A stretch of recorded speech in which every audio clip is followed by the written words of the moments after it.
My name is Annie Grossman, and I'm a dog trainer. I'm the owner and co-founder of School for the Dogs, a dog training center located in Manhattan's East Village.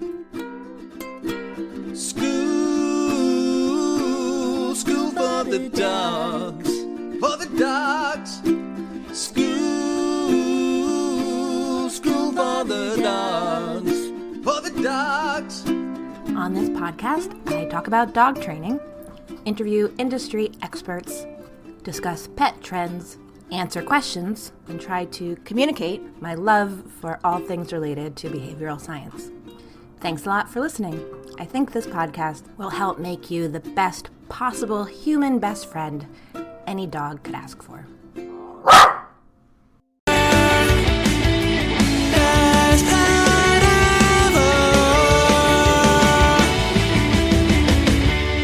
So I recently started a series on School for the Dogs podcast that is really just an excuse to talk to interesting people about their interesting pets, and inspired in part by Betty White, who had a show in the 70s called The Pet Set, where she basically just got her famous friends to go on TV with her to talk about their pets.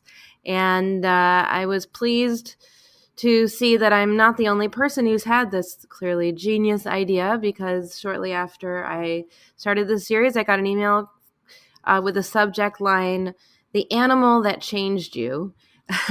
And it was from Katya Lidsky, who is joining me right now. Katya, thank you for being here. You are the host of the podcast, The Animal That Changed You. Tell me a little bit about yourself. Gosh, I like the way you put, I like any sentence that says Betty White in it at all. But it's it's a podcast about talking to extraordinary people about the extraordinary animal or animals who have changed their lives. I look forward to having you on there, Annie. And it's kind of like a community for people who cannot watch what happens to a horse in a war scene in a movie, but have no problem seeing what happens to the human on the horse. Even if the horse tramples that human, that's fair game, but please spare the animal. And I have this theory that if we can identify with something, if we can identify as being animal lovers, I think we can grow into it. And even if we grow 2% more, that is really good for animals and for people, for everyone involved. So I'm all about, if you love an animal, you have a space in that community. I know that you describe yourself on your website as you call yourself a self-described softcore animal activist. Yes. Is that right? Yes. What does that mean? Well, I would say that the hardcore animal rights and animal activism movement has really captured me. I am a black and white thinker. I am, one might call me suggestible. I definitely have to be careful around cults. But I don't know if that reaches everybody. And so I guess in all my years loving animals and volunteering at the shelter and for a time being a dog trainer, which is why I love your podcast so much. I now say I'm more like a life coach for you and your dog. I just want to hear about you and your dog. And then I'm going to suggest Annie Grossman for where you need to go get your dog training. That's part of my MO. But all those years, I still really like people, and I want people to know that we need each other in order to help animals. So I guess I say softcore in that, no judgment, judgment-free zone. However you care about animals is better than not caring about them. You're a writer. Yeah, I'm a writer. My husband gave me a name for what my brand of writing is, and he calls it Heavity, which is heavy stuff told with levity, because he invented a name for me.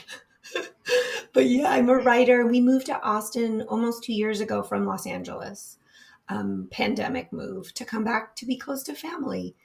And I foster dogs and make my family do it, whether they want to or not. And I volunteer at the Austin Animal Center. And before that, I was at the South LA shelter in Los Angeles. I love being at an animal shelter, which is weird maybe to say, or maybe it's not weird to say, but it is one of my favorite places to be. And I write, and I'm no fun to watch a movie with because I will break down the story and make you listen to it. And I have 2 daughters, so at all other times, I'm momming them. Tell me about the dog who changed you. I know from looking a little bit on your site that that you lost your dog not too long ago. Ophelia was my first rescue, a beagle mix, and what can I say? I mean, I definitely feel a little less me without her around.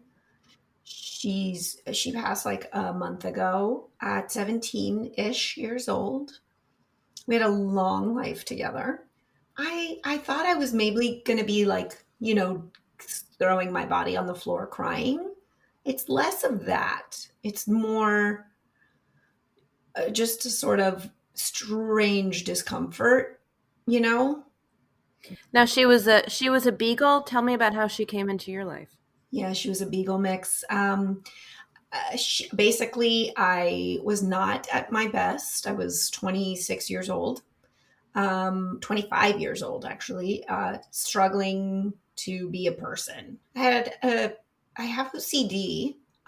It's not that it's not manageable. It's that I wasn't diagnosed at the time. And for me, it really came out in the expression of an eating disorder that I'd had for a long, long time, since I was about 11 years old. And, well, they were selling a bunch of dogs. Ophelia was one they were not selling because she was a parvo puppy and she was really sick. And they didn't say she was a parvo puppy. We just knew she was sick. So we said we would take her to the vet and try to take care of her. We did. She ended up having parvo. And there's something that happens, I think, to a person who has a hard time knowing what to put in their own body and how to take care of themselves when you are like begging an animal to eat and drink water just so that they'll be okay. And I really believe that that was the beginning of my real recovery.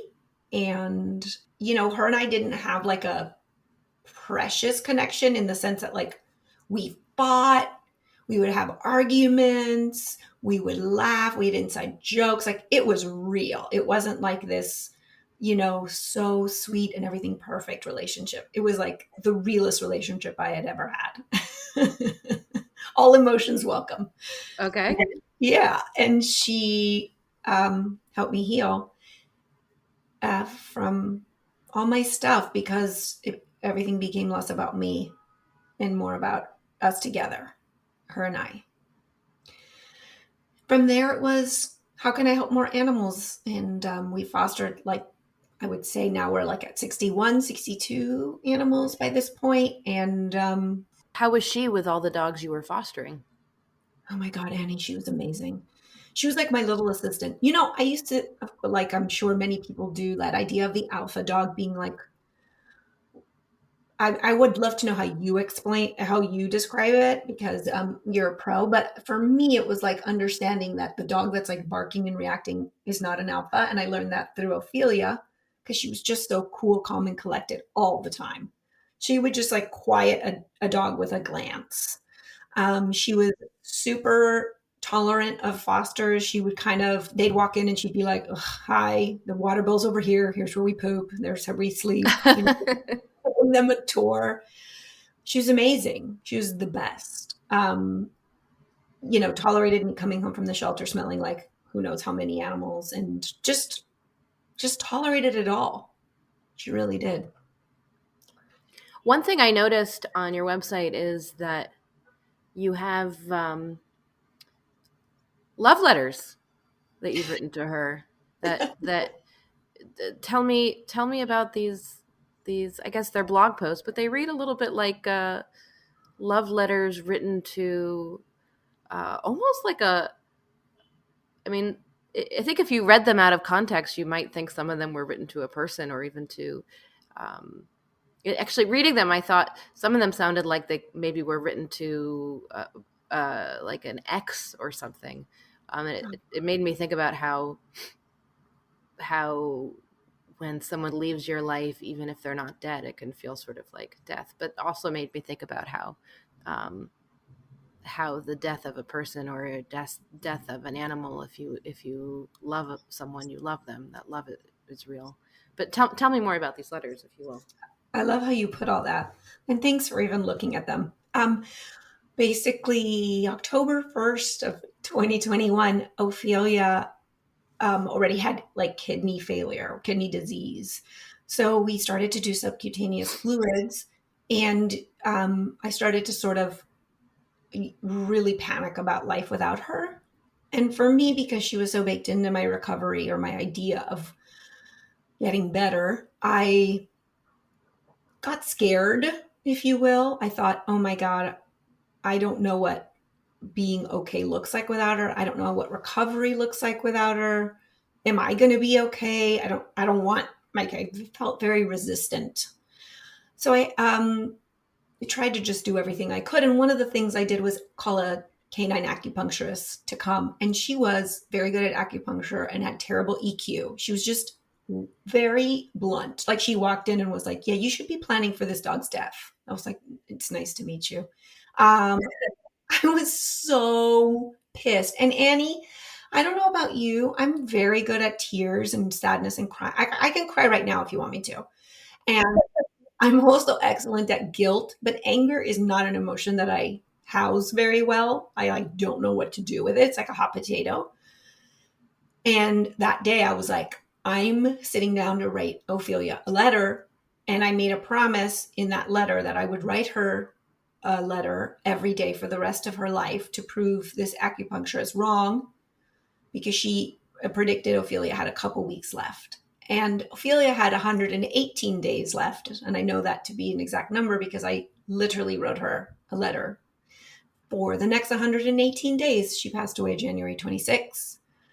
And it was, circle back to the OCD. I said I was going to do it.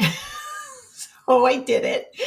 And couldn't let go of my promise. And it ended up being so, so helpful. And I highly recommend anybody who's lost a pet or is looking down at, down the road and thinking, oh shit, it's coming. Sorry, I cursed. As someone with two small children, I know you have two small children. I think, how did she find the time?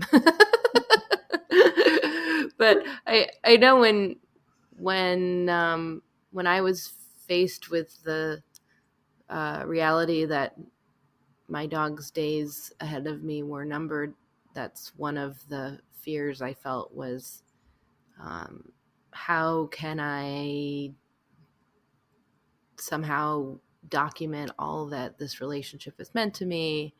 How can I adequately memorialize this dog? How could I possibly make anyone else understand my feelings? And I think the answer I came up with was I can't. I can't. I can just know that I was as present as possible in his life, that that you can't ever remember every single thing. You can just hope that you were there as much as you could be. But I envy you having the ability to spend that time focusing on those thoughts in a way that now you can go back and look at, because it's really special. Thank you for saying that. I guess there are blessings and curses too. Obsessive thinking. But it did help me process. I will say it did. I agree with your point that it helped me capture my feelings and our relationship, but it also helped me process. And I didn't know that at the time, but I see it now in retrospect, how helpful it was to have those letters working on me, working on my spirit leading up to her passing. Yeah. So would you say she's the dog who changed you? For sure, she's the dog who changed me. I guess I never knew, I'm very close with my family. One might say the word enmeshed, that person wouldn't be wrong if they said it. But I never knew what that kind of love looked like based on my own, assumptions or hangups, the kind that I had with Ophelia, which was to be fully myself, full range of feelings, and be loved no matter what. And nothing could change that. That feeling I hadn't felt in any way to that extreme until her. But she's also the dog who changed me because thanks to her, everything's different. I eat different. I'm a vegetarian. I advocate for animals. I take in animals. I spend my free time with animals. I mean, my whole life is different because of a 25-pound dog. Um, so Tell me she, about the vegetarianism. How did that come about because of her? it's funny. I actually was. I guess we are who we are. The first time I started being a vegetarian. I was 12 years old, and just because I was like, I didn't like meat. I didn't like knowing where it came from.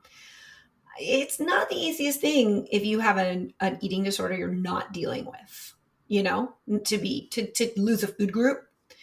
Gosh, I'm being such a bummer, Annie. Sorry guys, but you know, I had the moral, I guess, compass for it, but I didn't necessarily have all the other parts of myself supported yet. So I I wasn't a perfect vegetarian, and I'd love for people to know that they don't have to be in any way, shape, or form. My husband is not a vegetarian, but he eats a lot less. That's good for me. But then once I adopted Ophelia and she was in my life, I just had a sort of knowing that every animal could be someone's Ophelia. And that was something that felt like a sort of manna falling from the sky.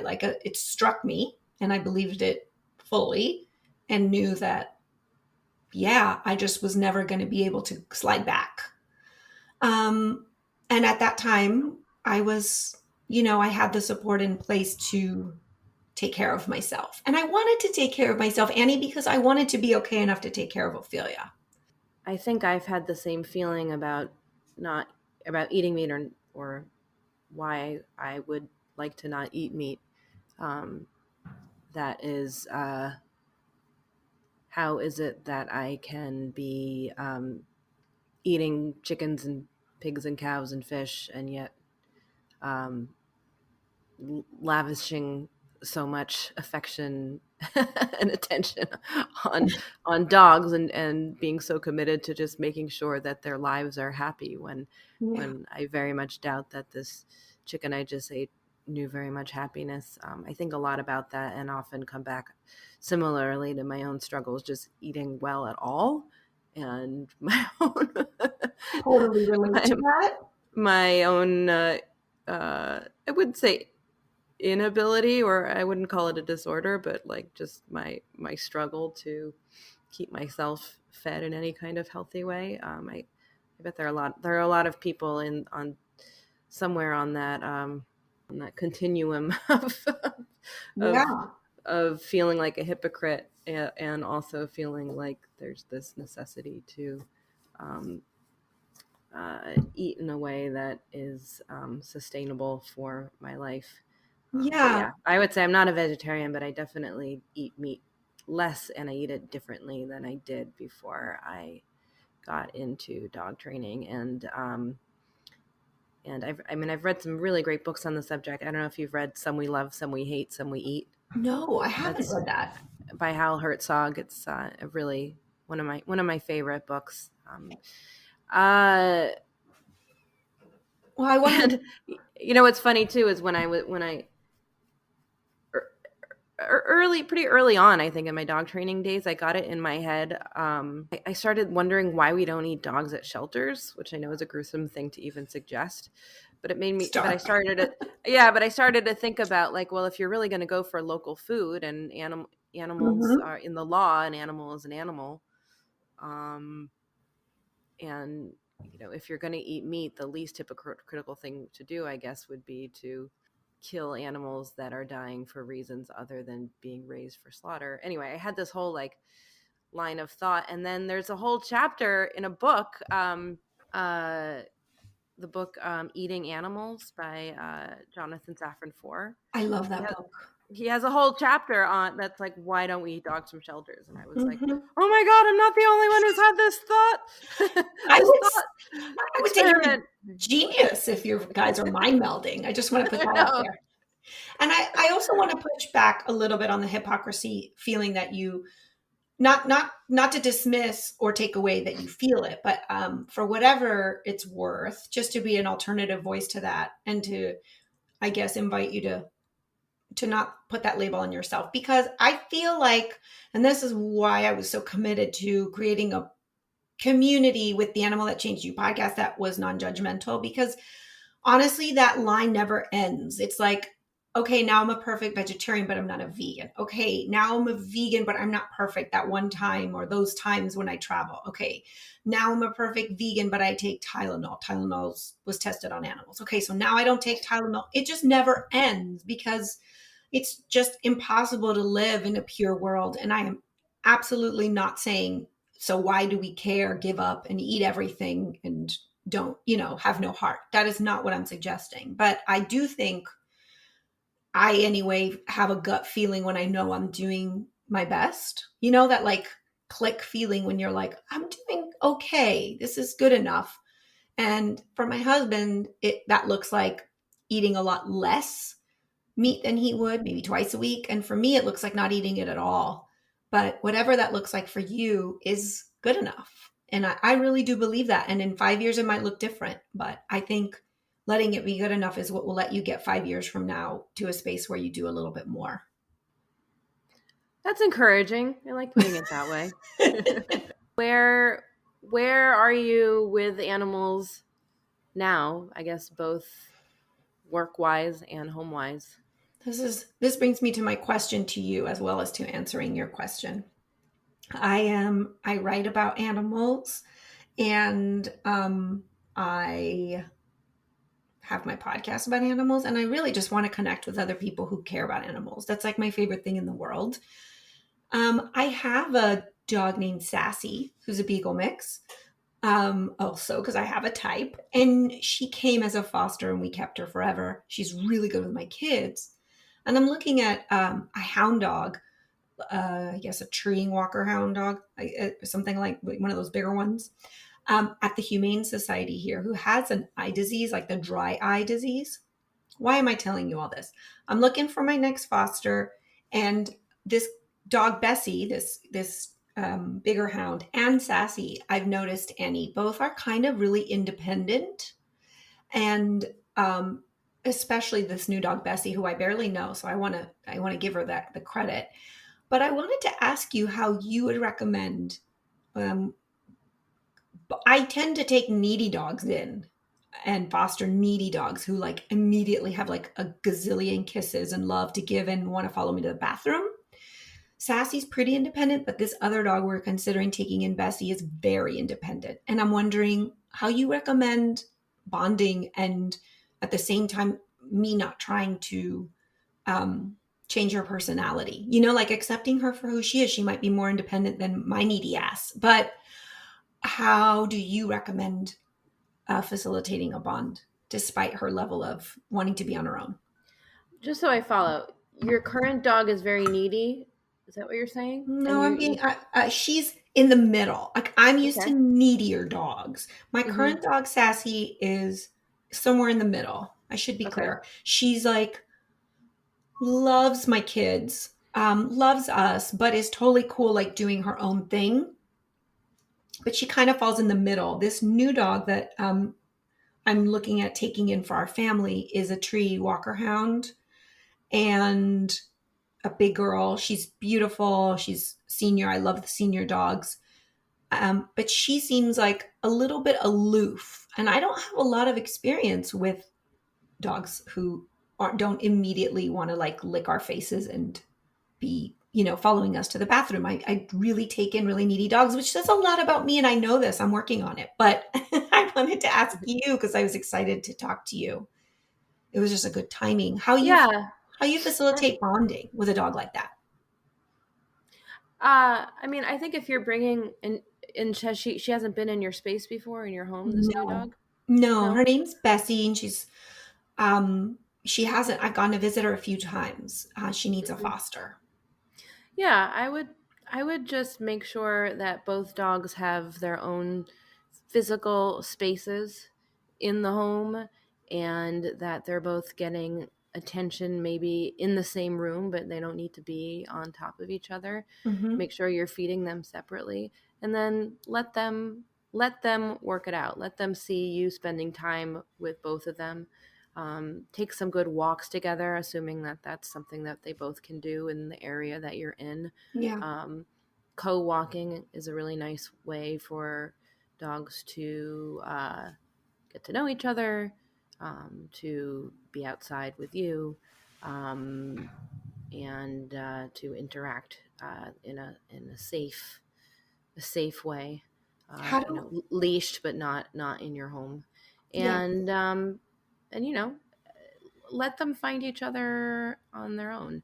I think that the more, and especially if you have kids, I think that the more that you can learn about reading dog body language, Mm-hmm. the better that you're going to be. And actually, if I can plug it, we have a course that is called our Body Language Basics course. It's a text-based course. You can find it at schoolforthedogs.com/courses, fully on demand.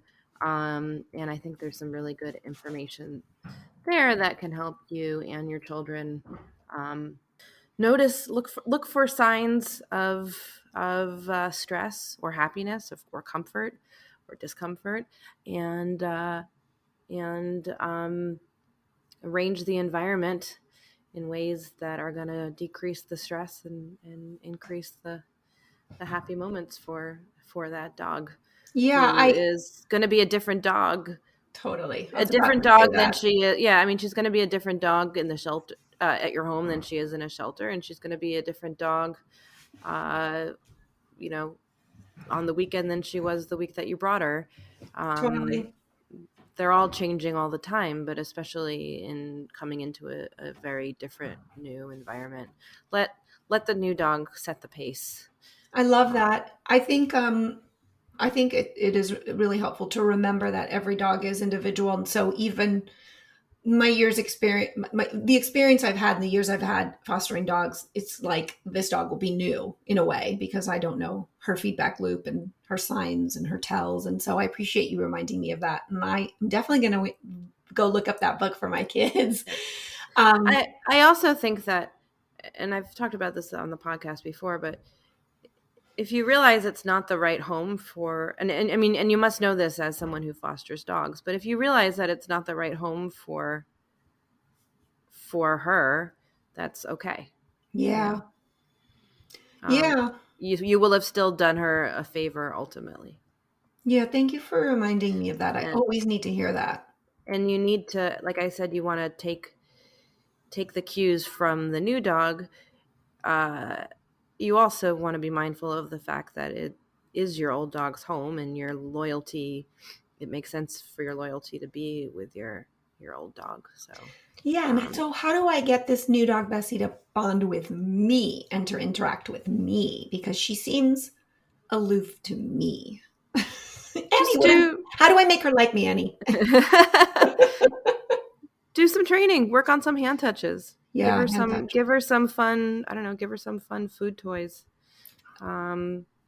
If you want some training exercises, we can get on the Zoom and give you some more specific things you can do with her. But that's absolutely the kind of thing that we do. People tend to think about dog training as like solving a problem, but it might be sometimes as simple as something like that. How can I? It's not. There's no problem. There's just a bond there that you want, and how can we help you Yeah, get there? I love that. And I saw that you re-released the touch episode and I was very happy. Oh yeah, I yeah. was like, yes, this one. So, plug your podcast a little bit. What can people find or expect to find, other than a forthcoming conversation with me? That'll be different than this Wait. conversation. I can't wait for it. I'm excited. Mhm. The Animal That Changed You is a podcast.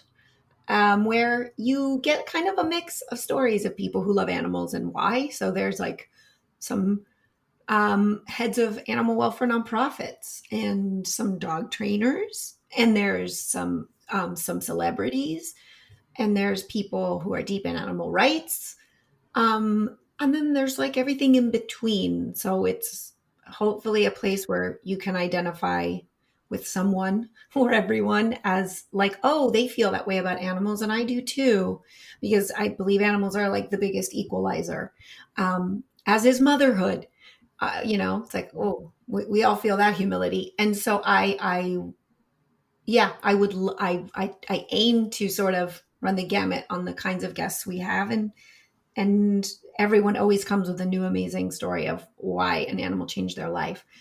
It's a little bit like, in People magazine, when you open to those pages that are like, here are celebrities who love their animals. It's got a little bit of that. Mm-hmm. But then it's also got, hearing about the person who runs a spay and neuter clinic program in Texas, and hearing those harder stories and those heartfelt stories Mm-hmm. about how that, what was that woman's childhood like that ultimately led her to be such an advocate for animals. So it sort of goes from light to not as light, but hopefully there's something in there for everyone. Well, I'm glad that you're doing it. Thank And you. I think that we're both doing our best to help people who love animals and help animals who love people. Yeah. And congrats, Annie, on 10 years of School for Dogs and being an entrepreneur. Oh, It's a hard thing to thank do you. on top of a mom, and you're doing it. So I think that's It, pretty amazing. it it is hard. I think running a business is harder than having kids. I don't know. I kind of know what to expect with the kids, like, or I've seen other people do it, but I just haven't seen anyone else run a dog training studio. I don't have any other point It's a of lot. reference. But I had the thought the other day that, um, some people say, "Oh, I could never." I mean, some women, I could never be a mother. I absolutely never had any interest, and I always think like, I can't even imagine what that would be like, because I think I always felt like a mother. Like I always felt like a mom. I just didn't have kids yet, but I felt like I was already a mom in a way. Like it's weird for me to think like I wasn't a mom before I had my kids, because I felt like I was. But I was That's wondering, awesome. maybe I felt that way because I had a dog. I Yeah. mean, even though I don't think like I was his mom, but maybe there's a similar it evoked similar feelings, of having to of not having to, of wanting to take care of wanting to have the responsibility, and loving it. And although it was so much easier to bring my dog with me places than it is to bring my kid with Oh me God. places. Like I could just put him in a bag. For sure. My husband and I are always like, when we go out to dinner as a family, we're like, was this worth it? I mean, who is this for? Clearly not for us, and not for all the other patrons. No, I live up 2 flights of stairs, and like there's the double stroller, and I'm just like, why? And New York City is, like it's not built for 3-year-olds. Annie, you are doing the Lord's work with that stroller. You would never cease to amaze me. You can listen to me this week on Katya's podcast, The Animal That Changed You, where, surprise, surprise, I talked about the animal that changed me. Can you guess who I talked about? Before I close out this episode, I wanted to go back and talk for a moment about something that came up in this conversation, which is the hairy subject, I guess you could say, of the fact that I am not a vegetarian. I eat animals, and it's something I don't feel good about.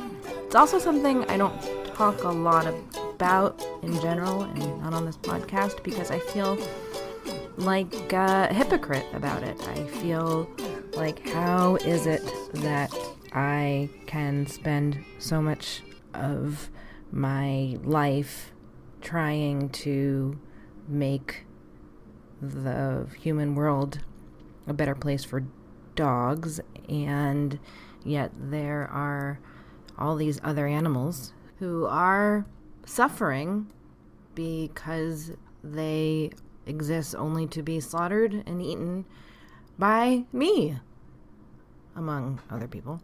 I think that we are pretty good, we meat eaters out there, at either justifying why it's fine morally, ethically, etc., to eat meat, despite what we know that it does to the environment, and also sort of putting up a mental barrier between thinking about a dead animal that had feelings and what you might even call a personality and the ability to learn, and the abstraction that gets served to you on a plate.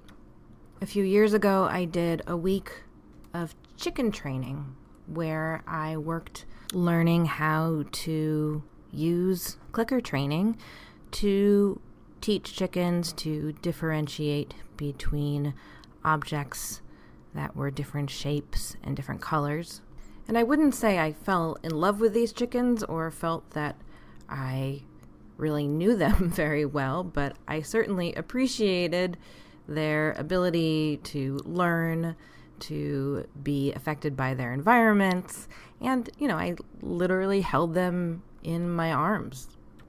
And I could sort of imagine what it might have been like if I had been able to keep one of them as a pet. I think it's often hard to not sort of fall in love with an animal that you're training. It's like the animal training Pygmalion effect.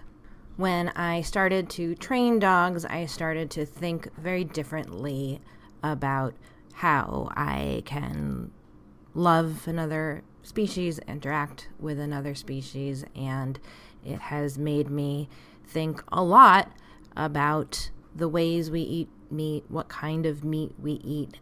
But these are mostly quiet thoughts I have because I feel hypocritical about the whole thing. However, as I mentioned in my conversation with Katya, Jonathan Safran Foer, someone who is quite vociferous about animal rights and his own vegetarianism, wrote the book Eating Animals, and in it was this essay that I remember I read 10 or so years ago, right around the time a guy I knew started dating a woman who was making cheese out of women's breast milk and selling it as a locally produced food. True story. And also right around the time a friend of mine who was getting a doctorate in looking at intermuscular tissue told me that her lab worked with the local animal shelter so that they could dissect the animals for research. These two people, plus my then still rather new animal trainer's eye view of being a meat eater, led me to wonder if there had ever been anybody who had made a case for, I hate to say it, eating the animals in shelters that are euthanized. And I kind of couldn't believe it when I was reading this book and came across the essay that I am about to share with you now. It is called A Case for Eating Dogs, and it comes after a section where he's talking about his own beloved dog. That section ends, I wouldn't eat George because she's mine, but why wouldn't I eat a dog I'd never met? Or more to the point, what justification might I have for sparing dogs but eating other animals? And this essay now begins, A Case for Eating Dogs. Despite the fact that it's perfectly legal in 44 states, eating man's best friend is as taboo as a man eating his best friend. Even the most enthusiastic carnivores won't eat dogs. TV guy and sometimes cooker Gordon Ramsay can get pretty macho with baby animals when doing publicity for something he's selling, but you'll never see a puppy peeking out of one of his pots. And though he once said he'd electrocute his children if they became vegetarian, I wonder what his response would be if they poached the family pooch. Dogs are wonderful and in many ways unique, but they are remarkably unremarkable in their intellect and experiential capacities.